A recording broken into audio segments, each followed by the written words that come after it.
Salam sejahtera tuan-tuan, puan-puan yang dihormati dan dikasihi sekalian. Ini ujian Allah kepada saya, kata Ebit Liu. Pendakwa bebas Ebit Liu menyifatkan 11 pertuduhan gangguan seksual yang dihadapinya ini sebagai ujian hidup daripada Allah. Ebit Liu atau nama sebenarnya Ebit Irawan Ibrahim Liu, 37, walaupun terkejut dengan tuduhan yang dikenakan, beliau redah dengan segala ujian itu. Katanya, ini adalah antara ujian Allah dan tujuannya untuk mengampunkan dosa, beri pahala dan juga menaikkan darjat. Saya tidak rasa apa-apa. Saya yakin, tidak bersalah dengan yakin. Ini perancangan ramai orang daripada dulu lagi yang cuba mengganggu kerja-kerja amal kami. Memang setiap kali kami terkena ujian, kita rasa berat. Tapi saya dari dulu belajar, kita kena berdoa dan jangan bersedih dengan ujian yang datang itu adalah satu sunatullah. Katanya ketika ditemui selepas menghadiri prosiding itu, Ebit Liu mendakwa pertuduhan yang dikenakan terhadap bertujuan menjatuhkan kredibilitinya dan dirancang kumpulan tertentu sejak sekian lama. Saya melihat pertuduhan ini sebagai tidak berasas dan memang tujuan utamanya saya nampak untuk menjatuhkan kredibiliti supaya saya menghentikan kerja-kerja membantu. Saya lebih percaya ia dilakukan satu kumpulan yang merancang, bukan 1-2 hari untuk mengenakan saya. Katanya, beliau terkejut mengetahui akan berhadapan dengan pertuduhan di mahkamah ketika secara kebetulan sedang melakukan kerja amal di negeri itu.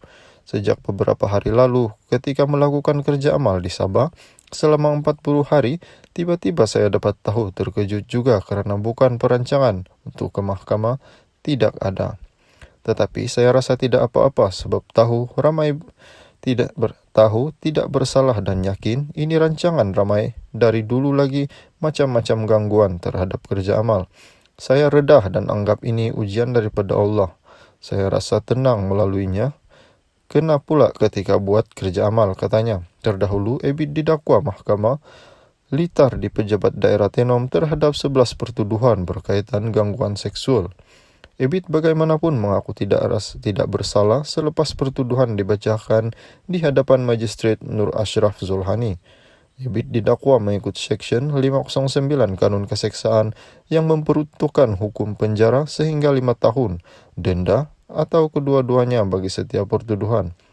Mahkamah menetapkan 20 April hingga 23 April depan sebagai tarik penyerahan dokumen, manakala tarik perbicaraan ditetapkan pada Jun depan.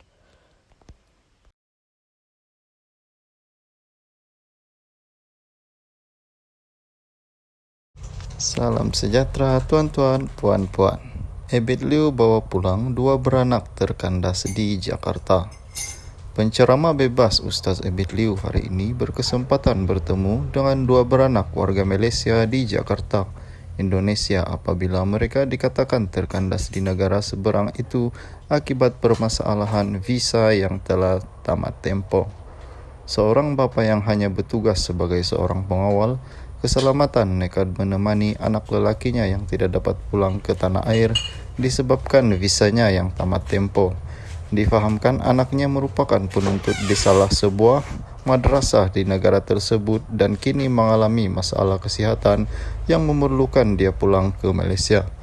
Ebit Liu dalam satu hantaran di Facebook memaklumkan bakal menghantar pulang 2 beranak tersebut pada esok selepas segala urusan visa telah berjaya diselesaikan atas bantuan pihak kedutaan Malaysia di Jakarta.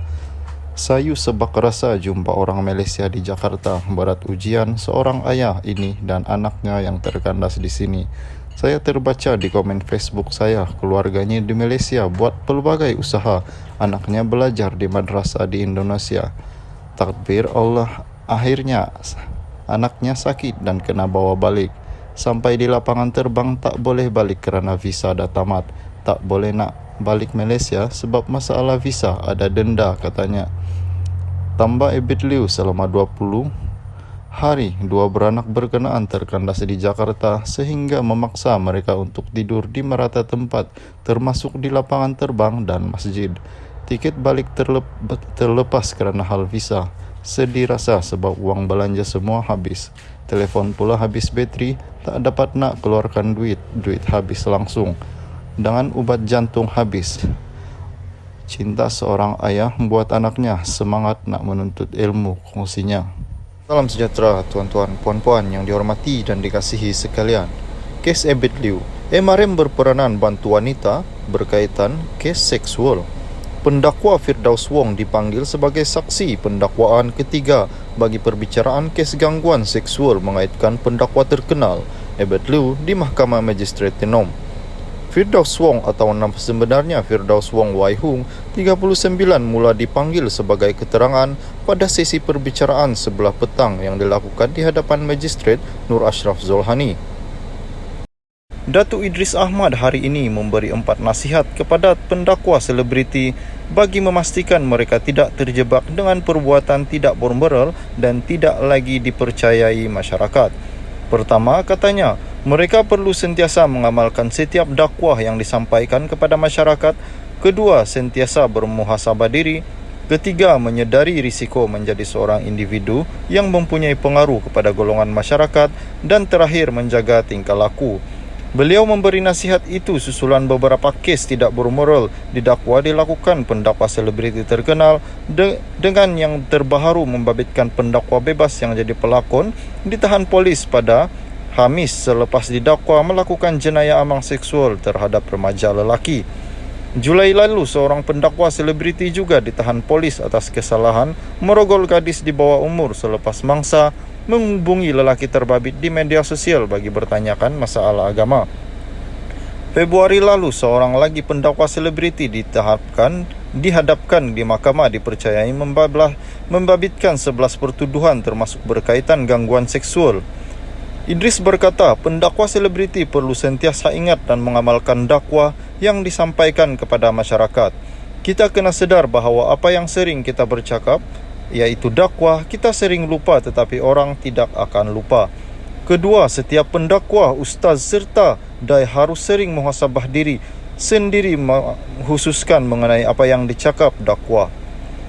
Adakah kita sendiri beramal atau tidak, katanya selepas majlis pelancaran bijak tani hidroponik asnaf anjuran Majlis Agama Islam Wilayah Persekutuan.